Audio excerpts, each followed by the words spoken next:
다니엘서 2장 1절에서 13절까지 신약성경 다니엘서 2장 1절에서 13절까지 말씀, 구약성경 다니엘서 2장 1절에서 13절까지 이렇게 나옵니다. 느부갓네살이 다스린 지 2년이 되는 해에 느부갓네살이 꿈을 꾸고 그로 말미암아 마음이 번민하여 잠을 이루지 못한지라. 왕이 그의 꿈을 자기에게 알려주도록 박수와 술객과 점장이와 갈대아 술사를 부르라 말하매 그들이 들어가서 왕의 앞에 서는지라. 왕이 그들에게 이르되 내가 꿈을 꾸고 그 꿈을 알고자 하여 마음이 번민하도다 하니 갈대아 술사들이 아람말로 왕에게 말하되 왕이여 만수무강하옵소서. 왕께서 그 꿈을 종들에게 이르시면 우리가 해석하여 드리겠나이다 하는지라. 왕이 갈대아인들에 대답해 이르되 내가 명령을 내렸나니 너희가 만일 꿈과 그 해석을 내게 알게 하지 아니하면 너희 몸을 쪼갤 것이며 너희의 집을 거름돌이로 만들 것이요 너희가 만일 꿈과 그 해석을 보이면 너희가 선물과 상과 큰 영광을 내게서 얻으리라. 그런즉 꿈과 그 해석을 내게 보이라 하니 그들이 다시 대답하여 이르되 오라건대 왕은 꿈을 종들에게 이르소서. 그리하시면 우리가 해석하여 드리겠나이다 하니 왕이 대답하여 이르되 내가 분명히 아노라. 너희가 나의 명령이 내렸음을 보았으므로 시간을 지연하려 함이로다. 너희가 만일 이 꿈을 내게 알게 하지 아니하면 너희를 처치할 법이 오직 하나이니 이는 너희가 거짓말과 망령된 말을 내 앞에서 꾸며 말하여 때가 변하기를 기다리려 함이라. 이제 그 꿈을 내게 알게 하라. 그리하면 너희가 그 해석도 보일 줄을 내가 알리라 하더라. 갈대아인들이 왕 앞에 대답하여 이르되 세상에는 왕의 그 일을 보일 자가 한 사람도 없으므로 어떤 크고 권력 있는 왕이라도 이런 것으로 박수에게나 술객에게나 갈대아인들에게 물을 자가 없었나이다. 왕께서 물으신 것은 어려운 일이라. 육체와 함께 살지 아니하는 신들 외에는 왕 앞에 것을 보일 자가 없나이다 한지라. 왕이 이로 말미암아 진노하고 통분하여 바벨론의 모든 제자들을 다 죽이라 명령하니라. 왕의 명령이 내림에 제자들은 죽게 되었고 다니엘과 그의 친구들도 죽이려고 찾았더라. 아멘. 오늘 느부갓네살이 다스린 지 2년이 되는 해에 느부갓네살이 꿈을 꾸고 그로 말미암아 마음이 번민하여 잠을 이루지 못했습니다. 우리가 저녁에 꿈을 보통 꾸지요. 다 기억이 안 나서 그렇죠. 우리가 생생한 꿈도 있고요, 기억이 생생한 꿈도 있고. 그때 우리가 무슨 꿈을 꾼지 모르는데 아주 악몽에 시달릴 수 있습니다. 불안에 시달리는 것이죠. 이 느부갓네살 왕이 분명히 아주 무서운 꿈을 꾼 것입니다. 이 무서운 꿈 때문에 잠이 깬 겁니다. 그래도 도대체 무슨 꿈을 꾼지 알 수가 없어요. 이게 너무 불안하고 두렵기만 하지요. 보통 우리가 밤에 꿈을 꾸면은 그게 그 다음 날 살아갈 때 어느 정도 예견하는 그런 일도 있지요. 물론 꿈의 해석은 복잡하지만은 다음 날 일어날 일을 보여주는 어떤 무의식의 언어가 작동할 수도 있습니다. 이 바벨론을 통치하는 왕이기 때문에 그 제국을 세우는 왕이 불안하겠지요. 그래서 왕의 마음을 알기는 쉽지 않을 겁니다. 한 나라의 왕의 마음, 한 나라를 다스린다는 것은 쉬운 일이 아닙니다. 얼마나 불안하고 두려운 일들이 많이 일어나겠습니까? 그 왕이 근데 그 바빌론을 통치하는데 너무 이 불안하고 두렵고 또 밤에 아주 무슨 꿈을 꾼지 모르는데 왕이 무섭기만 한 것입니다. 이 나라에 어떤 불길한 일이 생길까? 또 두려운 일이 생길까? 또 내 삶에 어떤 두려운 일이 생길까? 이런 것에 시달리는 왕이 넘어가는 상황입니다. 너무 이 불안에 시달렸기 때문에 바벨론의 이 박수, 술객, 점쟁이, 갈대아 수사를 다 불렀어요. 다 불러가지고 이제 명령을 내리는데 내가 꾼 꿈이 어떤 꿈을 꿨는지 그 꿈을 말하라. 그리고 그 꿈을 해석하라. 딱 두 가지죠. 내가 정말 무서운 꿈을 꿨는데 이 알 수 없는 나를 두렵게 하는 꿈을 꿨는데 이 꿈의 내용이 무엇이냐. 그리고 그 내용을 말하고 그리고 그것을 해석해서 내게 보이라고 이 바벨론 능력하는 상황이 나갑니다. 본문에 있는 것처럼 이 갈대아, 술사, 박수, 술객, 점쟁이 이들이 다 모였지만은 이것은 어떻게 할 수 없는 거예요. 이 왕이 어떤 꿈을 꿨는지 이 점쟁이라고 박수라고 술사라고 알 수가 있겠어요, 여러분? 어떤 사람이 내가 저녁에 너무 무서운 꿈을 꿨는데 내가 무슨 꿈을 꿨는지 맞춰봐라. 이걸 누가 알겠습니까? 정말 이게 생각하면 너무 황당한 요구를 왕이 하고 있는 것입니다. 그런데 이것을 말하려고 하니까 이 갈대아에서 온 박수, 술객, 점쟁이 이 사람들이 말을 못하는 것이죠. 그런 것을 요구하는 왕도 없었고 그런 것은 할 수가 없다는 것이죠. 그리고 이 사람들은 한마디로 왕이 어떤 꿈을 꿨는지 그 꿈 내용을 말해달라는 것입니다. 이 꿈 내용을 말해줘야지 우리가 그 해석을 할 수 있지. 꿈 내용을 말을 안 해주면 우리가 어떻게 해석을 할 수 있겠냐는 것이 이 갈대아 박수 술객들의 이야기입니다. 왕이 이로 말미암아 분노하죠. 너희들은 다 엉터리다. 박수, 술객, 점쟁이 늘 다 엉터리다. 늘 다 거짓말장이다. 다 죽여버리겠다. 다 죽이겠다. 그래서 이 다니엘과 세 친구도 죽임을 당할 위기에 처합니다. 본문의 말씀은 우리가 어떻게 이 시대에 우리에게 적용하겠습니까? 우리가 이 불안과 두려움과 염려에 시달리는 일들은 일어나죠. 실제로 불길한 일도 일어나고요. 우리가 정말 이 가슴 아픈 일도 일어납니다. 그리고 알 수 없는 이 염려, 알 수 없는 불안에 시달리기도 합니다. 제가 어떤 목사님의 얘기를 나누는 중에 거기에 성도님 중 한 분이 보험료만 한 달에 100만 원을 보험료로 낸대요. 보험료가 한 달에 100만 원. 그분이 부자냐? 부자도 아닌 것 같아요. 한 달 동안 열심히 일해서 이 보험료 내다가 삶이다. 한 달이 간다는 겁니다. 열심히 일해서 자기 필요한 걸 쓰는 게 아니라 이 보험료 100만 원 내는데 이걸 다 하고 신이 빠진다는 것이죠. 이렇게 사는 사람이 있는가 하는 생각이 들었어요. 사람은 불안에 시달리면은 보험을 듭니다. 보험이 나쁜 건 아니지요. 건강한 보험 얼마나 혜택이 있으니까 좋지요. 하지만 그것들 이제 꼭 필요한 최소한의 어떤 것이어야 되지.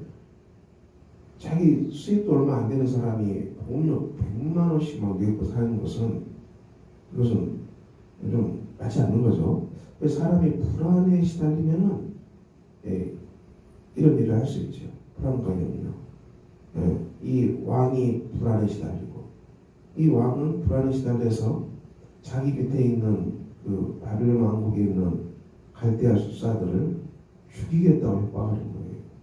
분노하는 것이죠. 우리가 불안을 푸는 방법이 여러 가지인데 자기 불안 때문에 나보다 약한 사람, 우리가 사회적으로 가정적으로 그 속에서 자기 지위를 가지고 자기 보호를 받아야 할 사람을 협박하고 자기 보호를 받아야 할 사람을 두렵게 하고 이런 일이 일어난다는 것이죠. 이렇게 사람을 죽이겠다고 협박하는 것입니다. 이 바벨론의 공포가 심한 것이죠. 저 여러분은 인생의 길을 어떻게 걸어갑니까? 이 느부갓네살 왕은 이 불안에 쫓겨서 시달려서 죽이겠다고 협박까지 나왔는데 여러분들은 어떤 불안에 시달리십니까? 또 어떤 두려움이 있습니까? 오늘 다니엘 3장의 말씀, 우리 성도들은 어떤 불안에 시달립니까? 예수님은 너희가 염려하여 이르기를 무엇을 먹을까, 무엇을 마실까, 무엇을 입을까 하지 말라 했어요. 이 의식주의 문제 때문에 염려하는 경우가 많이 일어난다는 것이죠. 그래 이 땅에서 살아가는 경제적인 문제 때문에 염려하는 분도 많이 계시고요. 불안한 것이죠. 또 인간관계 때문에 불안한 분도 많이 계십니다. 또 자기 또 건강 때문에 불안한 것. 요즘 건강에 대한 염려도 심해지는 것 같아요. 건강에 대한 염려가 나이 들어갈수록 건강의 염려가 심해집니다. 우리 교회 어르신 중에 아흔이 90대 중반이 넘으신 어르신들이 계십니다. 어제도 우리 교회 오셨는데요. 기도받으러 오셨어요. 정말 놀랍지요. 이분들이 어떻게 이렇게 장수했는지 정말 놀랍기만 합니다. 좀 대단하신 분들이에요. 그래서 언젠가 간증을 드려야겠다. 이렇게 건강하게 사는 비결이 무엇인지 그런 생각도 있습니다. 그럼 이게 우리가 하는 염려 불안들 아닙니까? 이것에 우리가 시달리면은 또 이것 때문에 또 사람들한테 화를 내고 막 분노하는 것입니다. 여러분 마음에 막 분노가 치솟고 막 화가 날 때 그것은 우리가 왜 그럴까요? 이게 염려스럽고 또 이 일이 나의 어떤 것을 해칠 것이다. 내 재산을 또 무너뜨릴 것이다. 또 내 건강을 해칠 것이다. 내 사회적 지위를 명예를 해칠 것이다. 이런 생각들이 있게 되면 뭔가 무너지는 것이죠. 무너진다 생각하면 그 불안 때문에 이 불안이 나를 무너뜨릴 것이다. 그런 부분은 어떻게 됩니까? 더 이제 막 분노하게 되죠. 느부갓네살처럼 막 분노하고 사람들한테 우리가 막 분노하고 다른 사람들한테 막 분노하고 누가 어떤 말을 해도 막 분노하고 저 말이 나를 해치는 말이고 나의 지위를 무너뜨리는 말이다 생각되면 더 막 분노하는 것이죠. 이게 우리가 이 염려, 불안 그리고 분노 굉장히 밀접하게 같이 미묘하게 인간의 영혼 속에 움직입니다. 우리 삶이 이 염려가 없고 없을 수는 없겠죠. 불안이 없을 수는 없겠죠. 두려움이 없을 수도 없고 이런 것도 전혀 일어나지 않는다. 이 사람들은 뭐 도 같은 사람일까요? 내 마음의 평강은 너무 풍성해서 나는 염려, 불안, 분노 이런 것에 더 이상 시달리지 않는다. 이런 사람 있을까요? 세상에 하나도 없다. 완전 평화, 주님 주신 평화 기쁨으로 충만해서 근심과 염려와 불안과 두려움에 시달리지 않는 사람이다. 이런 사람은 정말 찾기가 쉽지 않을 것입니다. 아마 그게 없지 않을까요? 하나도 없다고 말할 수 있는 사람은 우리가 있다는 것을 인정해야 됩니다. 불안이 일어나고 염려가 일어나고 또 분노가 치솟을 수 있습니다. 있다는 것은 인정해야 되고 그렇지만 이것을 우리가 어떻게 다뤄가야 되는지 이걸 다룰 줄 알아야 됩니다. 이 느부갓네살처럼 자기보다 약한 사람, 자기 손아래 있는 사람을 죽이겠다고 협박하는 이것은 바벨론의 공포, 바벨론의 부패죠. 이건 아니고요. 우리 크리스찬들은, 성도들은 어떻게 됩니까? 예수님은 이것에 대한 것으로 하나님의 나라를 구하겠습니다. 하나님의 나라를 먼저 구하겠습니다. 너희가 하나님 나라를 먼저 구하라. 하나님의 의를 먼저 구하라. 그리하면 너희가 걱정하는 의식주 이것들이 다 제자리로 다 찾아갈 것이다. 하나님의 나라를 구하겠습니다. 우리가 하나님의 통치를 구하겠어요. 우리 마음이, 우리 영혼이 하나님의 다스림을 받는 것입니다. 우리 마음이 누구의 다스림을 받습니까? 우리는 예수 그리스도의 나라, 하나님의 마음으로 하나님의 다스림을 받는 마음으로 우리 영혼이 회복되어야 한다는 것입니다. 그것이 우리 마음속에 하나님 나라가 임하는 것이죠. 하나님 나라는 먹고 마시는 것이 아니요 오직 성령 안에서 의와 희락과 그리고 이 평강이라. 의와 희락과 평강을 누리라는 것이죠. 성령 안에서. 이것은 제가 고백되고 우리가 분노하고 염려하고 근심하고 이건 다 심령의 죄라고 할 수 있지요. 죄죠. 하나님을 온전히 믿지 못하기 때문에, 신뢰하지 않기 때문에 우리 마음속에 염려하고 근심하고 불안한 것이죠. 하나님을 온전히 신뢰하지 않기 때문에 이 죄의 문제입니다. 이 미묘한 죄지요. 걱정하는 게 무슨 죄냐? 걱정이 죄지요. 걱정을 너무 많이 하게 되면 이 걱정이 우리 심령을 망가뜨리고 우리 삶을 망가뜨리고 우리를 결국 파괴하는 거예요. 여러분. 걱정은 죄입니다. 그래서 걱정은 두려움. 이것은 우리 영혼을 점점 갉아먹고 우리 영혼이 힘을 쓰지 못하게 하고 주저앉게 만들고 우리 심령을 파괴하는 거예요. 그래서 우리가 어떻게 해야 됩니까? 고백하고 성령을 받으라는 얘기죠. 죄를 고백하고 우리가 성령의 충만한 은혜 가운데 있는데 죄가 자꾸 들어오면은 성령의 이 통치가 약해지죠. 그래서 우리 심령이 마르는 것입니다. 죄를 고백하고 죄를 깨닫고 고백한다는 것은 대단히 중요합니다. 저도 제가 마음속에 염려가 일어나고 부정적인 생각이 들고 또 두려운 생각이 일어날 때 이게 바로 죄구나. 이게 죄구나. 알아차려야 돼요. 알아차리고 토해야 돼요. 하나님 제가 또 쓸데없이 염려했네요. 또 하나님 내가 쓸데없이 부정적인 생각에 시달렸네요. 내가 또 괜히 또 분노했네요. 이걸 이제 토해내는 것 주님 회개합니다. 제가 정말 회개합니다. 죄를 토해내는 것이죠. 이것들 다 토해내고 우리 영혼이 어떻게 됩니까?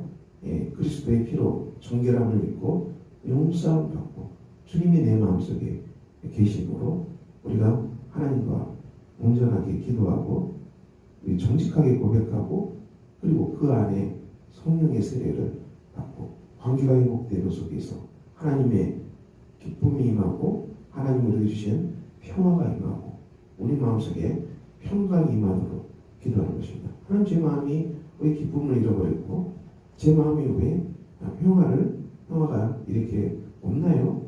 그렇다면 우리가 하나님 앞에 회개해야 되는 것입니다. 죄를 고백하고 회개하고 우리 마음속에 들어온 이 모든 이 제약들, 부정적인 근심, 염려, 두려움 다 이 고백과 토해내고 그리고 나를 이렇게 정말 불안하게 하는 이 속에도 주님 하나님의 나라가 있지요. 이게 삶을 바라보는 시야죠. 나를 정말 이렇게 불안하게 하는 이 속에도 하나님의 섭리가 있지요. 이 속에 들어있는 하나님의 뜻이 있지요. 이 정말 불안하게 보이는 이것들이 속에서도 우리가 죄를 고백하고 회개하고 그리고 하나님 앞에 성령 세례를 받으면 이 모든 삶에 불안케 하는 불순물들이 다 정말 제거되고 깨끗한 보석들로 이 삶이 다가오는 이 놀라운 은혜를 우리가 찾아가는 것입니다. 그것이 바로 회개입니다. 그것이 바로 하나님의 나라를 먼저 구하는 것입니다. 우리가 하나님 나라의 백성이 되는 것, 우리의 심령이 하나님의 통치가 임해서 우리 마음속에 하나님의 평화가 임하는 것, 우리 마음속에 하나님의 기쁨이 임하는 것. 그래서 저와 여러분이 하나님의 통치를 온전히 받아서 우리가 하나님이 기뻐하신 뜻대로 생각할 수 있는 사람, 하나님이 기뻐하신 뜻대로 생각하는 사람, 성숙한 사람들이죠. 우리가 5만 가지 생각을 할 수 있어도 이게 다 쓸데없는 쓰레기 같은 생각, 잡념으로 가득 찬 그런 생각이 무슨 유익이 되겠습니까? 우리의 그 많은 생각 속에 이 쓰레기 같은 것들은 다 비우고 하나님의 말씀에 근거한 생각, 하나님의 기뻐하신 뜻대로 하는 생각, 이 생각으로 우리 마음이 보석으로 채워지는 은혜가 있는 것이죠. 이 속에서 우리가 이 하나님의 뜻으로 충만한 이 속에서 우리가 이 말하는 것입니다. 언어 생활. 우리의 언어가 하나님의 통치 속에서 나오는 생명의 언어, 생명의 입술이죠. 다른 사람 살리는 생명의 입술, 생명의 말을 공급할 수 있는 사람. 그리고 우리가 그 속에서 행동, 삶을 살아갈 것이죠. 행동은 중요하죠. 실천. 이것이 바로 하나님 나라의 길입니다. 우리가 이 하나님 나라의 온전한 통치 속에서 생각하고 또 걸어가고 말하고 우리가 걸어갈 때 너희가 정말 하나님 나라를 구하는 사람, 하나님 의를 온전히 구하는 사람, 이렇게 될 때 삶의 모든 것들은 제자리로, 제 질서로 걸어가게 될 것입니다. 사랑하는 성도 여러분, 오늘도 복된 날이네요. 우리 오늘 다니엘서 2장의 말씀, 노무크한네살 왕처럼 정말 알 수 없는 불길한 꿈 앞에서 그가 불안해하고 두려워해서 사람을 죽이겠다고 협박하는 이렇게 나가버리는 사람이 되지 마시고요. 우리가 하나님의 온전한 통치 속에서 우리가 삶의 어떤 해석할 수 없는 많은 일들이 간다 할지라도 주님 앞에서 엎드려서 죄를 고백하고 우리 안에 불안과 염려와 그리고 분노가 쏟을 때마다 주님께 엎드려서 하나님 제 죄를 고백합니다. 성령의 세례를 다시 확인하시고 성령 안에서 이 속에 들어있는 하나님의 선하신 뜻은 무엇입니까? 이 속에 들어있는 하나님의 선하신 길은 무엇입니까? 그것을 묻고 또 기도하고 그 길을 찾고 삶 속에서 우리가 하나님의 통치가 우리 마음속에 깊어지고 하나님의 통치가 우리 언어 생활에서 깊어지고 하나님의 통치가 우리 삶의 이 길 속에서 깊어질 때 여러분 삶이 얼마나 웅락이 넘치고 기쁨이 넘치겠습니까? 오늘도 이런 복된 하나님의 통치를 받는 아름다운 성도님들 다 되시기를 우리 주 예수 그리스도 이름으로 축원합니다. 기도하겠습니다. 아버지 하나님, 오늘도 우리가 주님 안에서 걸어갑니다. 삶의 불안과 염려와 두려운 일들이 일어날 때마다 우리가 주 앞에 기도하게 하시고 하나님의 통치를 온전히 받는 복된 성도들이 되게 하여 주시기를 기도합니다. 먼저 하나님 나라를 구하는 가운데 삶의 모든 것들이 정말 제 질서로 제자리로 가는 은혜를 더하여 주시기를 기도합니다. 주님의 스케일을 오늘도 주께서 인도하여 주시고 그의 평안을 주시고 성도들의 삶의 자리에 기쁨과 희락으로 함께해 주시기를 기도합니다. 이 성도들이 다 하나님 나라를 먼저 구하는 가운데 삶의 기쁨을, 삶의 평화를 찾을 수 있는 복된 날이 되게 해 주시고 먼저 하나님 앞에 달려가는 복된 성도들 되게 해 주시기를 기도합니다. 주님의 속에 가장들, 주님의 속에 청년들, 주님의 속에 아이들 주께서 오늘도 보호해 주시고 인도하여 주시고 오늘 가장들 일하는 일터에도 하나님께서 동행하여 주시기를 기도합니다. 우리가 주의 말씀으로 성장하고 주의 말씀으로 양육받고 주의 말씀으로 깊어지는 교회가 되게 하시고 주님의 말씀을 땅끝까지 전하는 복된 교회로 주님의 교회를 세워주시기를 기도합니다. 교회를 후원하는 손길들의 평안과 은혜로 함께 해주시고 우리를 후원하는 손길들의 하나님의 복락이 넘쳐나는 정말 하나님 은혜가 충만한 가정으로 우리 아버지 인도하여 주시기를 기도합니다. 고향에 계시는 부모님들, 가족들 주 안에서 평안하게 해주시고 아직도 주님께 돌아오지 않는 많은 가족들 주님께 돌아오는 놀라운 은혜의 날이 되도록 우리 아버지 역사해 주시옵소서. 예수 그리스도 이름으로 기도합니다. 아멘. 주님 같이 기도로 예배 마칩니다. 하늘에 계신 우리 아버지, 아버지의 이름을 거룩하게 하시며 아버지의 나라가 오게 하시며 아버지의 뜻이 하늘에서와 같이 땅에서도 이루어지게 하소서. 오늘 우리에게 일용할 양식을 주시고 우리가 우리에게 잘못한 사람을 용서해 준 것 같이 우리 죄를 용서해 주시고 우리를 시험에 빠지지 않게 하시고 악에서 구하소서. 나라와 권능과 영광이 영원히 아버지의 것입니다. 아멘.